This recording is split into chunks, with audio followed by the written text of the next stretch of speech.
what determines the quality of my life? What I think about and how much I think about that determines the quality of my life. আমার মনে আমি কি পুষে রেখেছি আর কতটা পুষে রেখেছি, that will determine the quality of my life. যিনি লিখেছেন উনি বলছেন, আমি যখন এটা অ্যাপ্লাই করলাম দেখলাম আমার ক্যান্সার হয়েছিল, কেমোথেরাপি হচ্ছে, এত টাকা খরচ হচ্ছে, মরেও যাবে হয়তো, এত রকম বাজে চিন্তা, আমার লাইফ একদম একটা নরক হয়ে গেছিল। বাট শি রাইটস দ্যাট আমি ঠিক করলাম এরকমভাবে বাঁচা যায় না, আই উইল কনসেন্ট্রেট, যেটা আমার সবচেয়ে ভালো লাগে সেটার উপরে আমি মন দেবো। ও লেখালেখি করতেন, তো ওইটার উপরে আমি মন দিলাম, আর যতটুকু সময় যা দরকার হসপিটাল টাকা বিল পেমেন্ট ওইটা না হলে নাই, ওইটুকু করে দিলাম, বাকি সময়টা সব সময় আমি আমার কাজের বিষয়ে চিন্তা করতাম।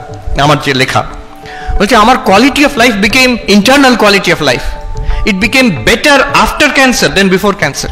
So what you think about, আমি কি আমার ক্যান্সার রোগ এই টাকা পয়সার চিন্তা নিয়ে সারাক্ষণ ভাবছি, নাকি আমার ফেভারিট সাবজেক্ট ওইটাকে নিয়ে ভাবছি, একটা কিছু কনস্ট্রাকটিভ ওয়ার্ক জীবনে, একটা বই লিখছি কিংবা ধ্যান করছি, whatever it is, something high and noble, সেখানে মনটা দিচ্ছি, then my life will improve.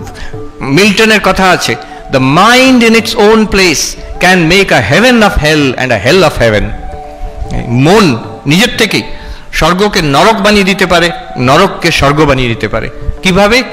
কি চিন্তা আমি মনে পুষে রেখেছি, কোন চিন্তাটা, আর সেটাকে ডেলিবারেটলি করতে হবে। ডেলিবারেটলি না করলে কি হবে, যেটা ইমিডিয়েট সমস্যা সেটা মনকে ভূতের মতন পেয়ে বসবে।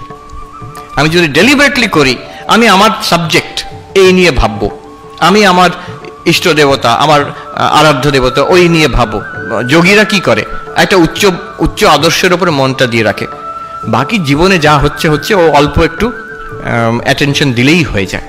স্বামী ব্রহ্মানন্দ বলতেন যে মনের 3/4 of the mind keep it on god, যদি রাখতে পারো যদি, তাহলে 1/4 অফ দি মাইন্ড 25% মন দিয়ে তুমি সংসারের সব কাজ করতে পারবে।